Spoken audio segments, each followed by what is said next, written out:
안녕하세요. 육회성형외과 박성호 원장입니다. 오늘은 눈성형과 트임 관련해서 제가 설명을 드리려고 하고, 오늘은 실제적인 수술 사례를 통해서 저희가 알아보는 시간을 가지도록 하고, 추후 케이스 레포트를 3개 정도 하고 그 다음에 질문을 받도록 하겠습니다. 저희가 첫 번째 환자 케이스를 보게 되면, 제가 봤을 때 첫 번째 개선했으면 좋겠는 부분은 눈썹 밑이 꺼져임이 있죠. 그리고 두 번째로 눈의 밸런스 자체에서 눈의 앞쪽과 뒤쪽, 제가 항상 설명드리는 건 뭐냐 하면 눈을 기준으로 했을 때 이거는 의사들마다 판단하는 게 다르긴 합니다. 까만 눈동자에서 앞쪽 흰자, 뒤쪽 흰자, 요게 밸런스가 저는 굉장히 중요하다 생각하거든요. 그래서 첫 번째 케이스 같은 경우에 보면 뒤쪽 눈은 시원해요. 뒤쪽 눈은 시원하고, 그리고 앞쪽이 많이 답답해 보인다. 그래서 이 친구 같은 경우에는 눈매 교정하는 걸 해서 눈 크기를 맞춰주는 건 기본이고, 두 번째로 눈매 교정을 통해서 이제 눈 뜨는 게 편해지기 때문에 눈썹이 올라간 게 내려갈 거기 때문에 눈썹 밑이 꺼짐이 많이 개선이 됩니다. 그리고 앞쪽 라인 자체를 아웃라인을 이 친구가 또 원하진 않아서 앞트임을 하면서 인 아웃 라인으로 최대한 앞쪽을 좀 틔워주는 방향으로 그렇게 수술을 했거든요. 그래서 지금 수술하고 일주일차 때 보면 흉터도 많이 보이고 멍도 많이 보이고 하지만, 수술하고 나서 눈의 밸런스가 훨씬 좋아진 느낌, 그리고 눈뜨기가 이제 편해지다 보니까 이제 눈썹 자체가 내려감으로 인해서 눈썹 밑이 메꿔져서 피곤해 보이지 않는 느낌, 요 느낌이 많이 개선된 걸 볼 수가 있습니다. 그리고 수술 한 달 차, 3달 차 때도 보면 눈의 밸런스가 좀 더 좋아 보인다. 두 번째 케이스는 마찬가지인데, 이분 같은 경우에는 전형적인 동양 사람 눈이고 쌍꺼풀이 거의 없고요, 몽고주름이 좀 있고, 그리고 뒤쪽이 보면 쌍꺼풀을 이렇게 잡았음에도 뒤쪽이 답답해 보인다. 그래서 이분 같은 경우에는 최대한 본인 눈이 커져 보였으면 좋겠다고 해서, 이분 같은 경우는 앞트임을 하면서 뒤트임을 같이 하는 건 저는 찬성. 이거는 뭐 표현하지는 못하지만 본인 눈이 갖고 있는 그 특유의 그 자연스러운 라인이 있어요. 그 라인 자체로 아싸리 파괴를 해버리는 수술은 저는 안 하는 게 맞다 봅니다. 그래서 요새는 뭐 뒤트임이나 밑에 트임 자체가 많이 활성화되진 않지만 예전보다, 근데 꼭 필요한 분이 있거든요. 아까 얘기했던 것처럼 눈의 밸런스가 무너진 경우, 예를 들면 눈 뒤쪽이 눈꼬리가 올라가 보여서 뒤트임 밑에 트임을 하고 싶어요, 이런 경우도 있거든요. 근데 그런 경우가 만약에 경우에 눈꼬리 내려더라도 눈의 밸런스가 무너져 버리면 그게 오히려 인상을 더 강하게 만든다. 그래서 그거는 항상 밸런스를 가지고 해야 되고, 그런 밸런스 자체를 항상 찾아가는 방향으로 모든 수술을 진행해야 되겠습니다. 그럼 두 번째 케이스도 수술하고 나서 3개월 차 때 보면 뒤트임 가는 것도 마찬가지거든요. 뒤트임 가는 것도 마찬가지고 흉터 자체가 최소한 되면서 눈이 넓어지는 방향으로 가야 된다.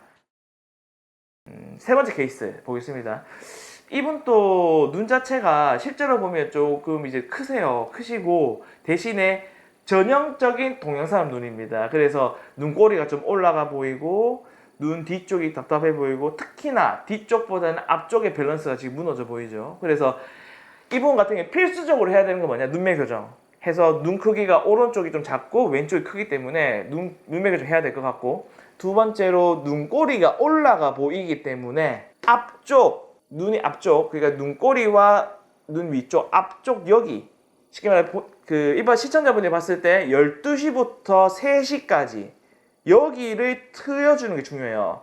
예를 들면 눈이 눈꼬리가 올라가 보인다고 하면 눈꼬리가 이렇게 올라가 보이잖아요.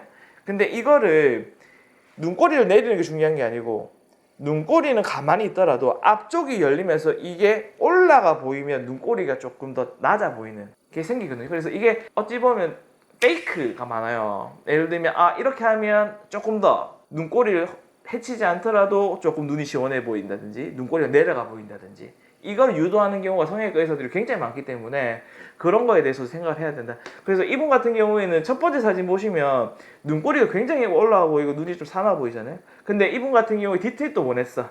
근데 이분 같은 경우에 아까도 제가 설명드렸던 것처럼 뒤트임 밑에 트임 이런 거보다 더 중요한 거는 앞쪽을 열면서 밸런스를 더 맞춰주는 거다, 그렇게 생각하시면 되겠습니다. 그래서 이분 같은 경우도 뭐 수술했던 거는 눈매 교정해서 눈 크기 맞추고, 그 다음에 쌍꺼풀 하면서 트임을 밑에 트임, 뒤에 트임을 했거든요. 그래서 밸런스를 좀 더 맞춰주는 방향으로 해서, 항상 이제 우리가 목표로 하는 건 뭐냐, 눈이 커져서 뭐 할 거냐, 눈이 아름답고 밸런스가 좋아야 된다.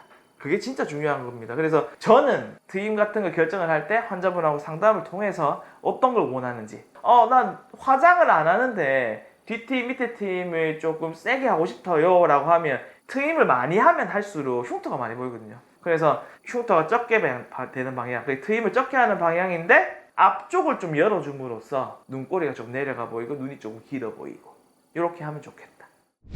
가게가 아까도 제가 설명드렸던 것처럼 눈매 교정하는 이유는 정말 다양하거든요. 일반 분들이 얘기했을 때 눈매 교정이 가장 필요한 경우는 뭐냐? 눈의 대칭성.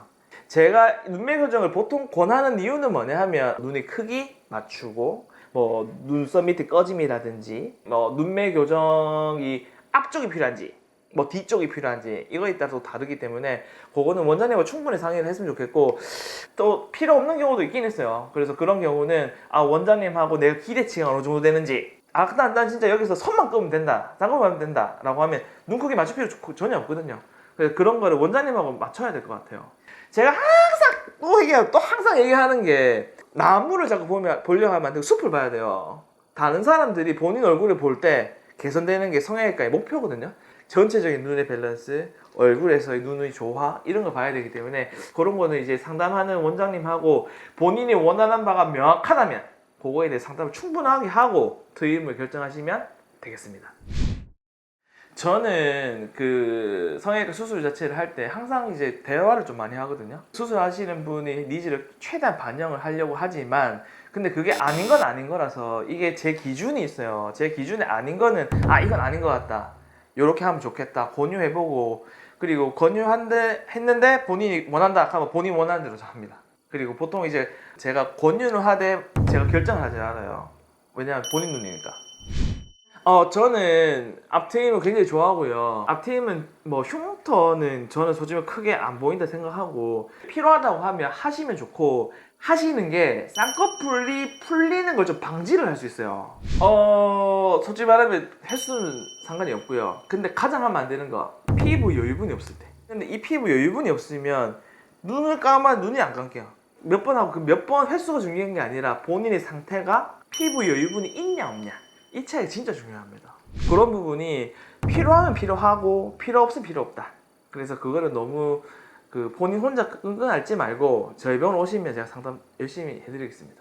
감사합니다.